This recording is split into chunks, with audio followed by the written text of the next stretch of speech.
फिर दिन हुआ पुरानी रात का, करे सौ शुक्र हम खुदा की जात का, खुदा की जात का, नया फिर दिन हुआ।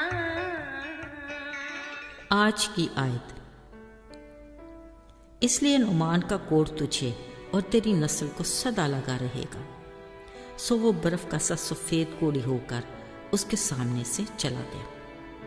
दूसरी सलातीन 5वां बाब 27वीं आयत। अजीजों, कभी पलट कर देखें, चंद दिहाइयाँ पीछे हमारे आबा व अजदाद का दौर किसी हद तक बेहतर था, पर आज के दौर में अमन और सुकून हरदम खतरे में है और हम रूहानी और जिस्मानी दोनों तरह के दुश्मनों के निशाने पर हैं।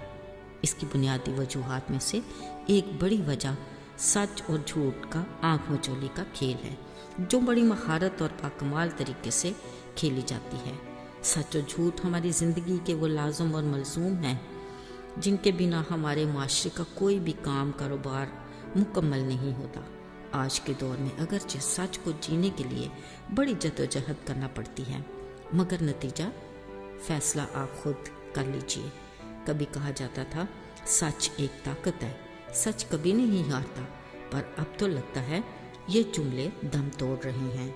इसके बरअक्स झूठ का बीज बदी के तानावर दरख्तों को जन्म देता है, जिसकी जड़ें खतरनाक हद तक माशरे की बुनियादों में फैल चुकी हैं।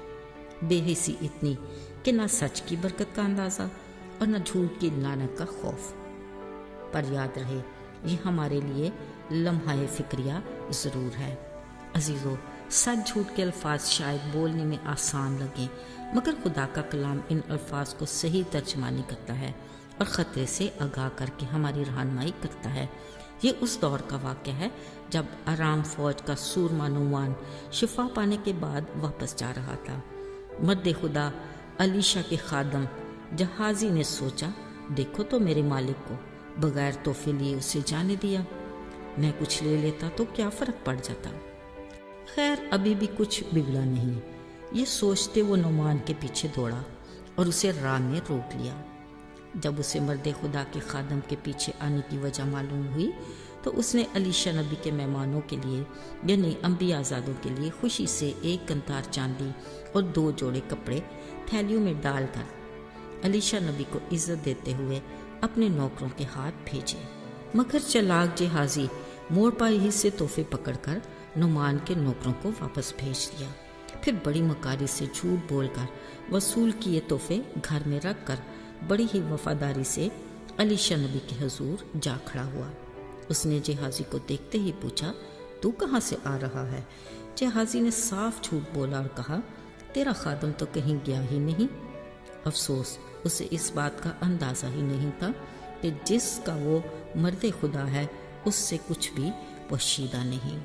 अजीज़ों, ज़रा सोचिए, खुदा से झूठ बोलना इतना आसान है क्या? अलीशा नबी ने जहाजी से कहा, तेरे झूठ की सज़ा ये है कि नुमान का कोढ़ तुझे और तेरी नस्ल को सदा लगा रहे।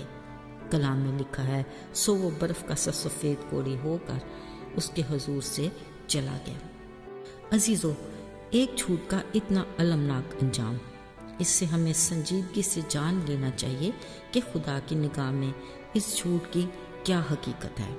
बिलाशुबा हम उस माशरे में रह रहे हैं जहाँ खुशी और मुसरतों के लम्हात कामयाब हैं, जबकि फ़िक्र, परेशानी और ख़तरों के गहरे साए चार सू छाए रहते हैं जो हमारे खुद साख्ता हैं।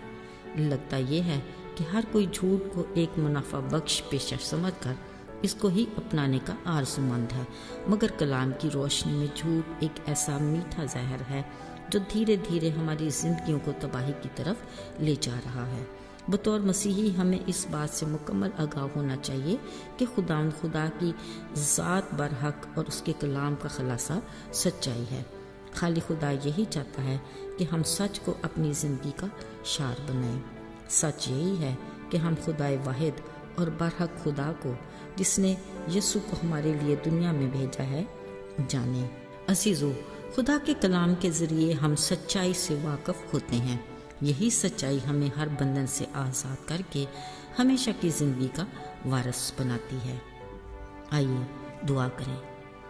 اے خدا، ہم تیرے کلام کے لیے شکر گزار ہیں جو تو نے ہمارے ہاتھوں میں دیا اور موقع دیتا ہے کہ ہم جب چاہیں آزادی سے اسے پڑھ سکتے ہیں۔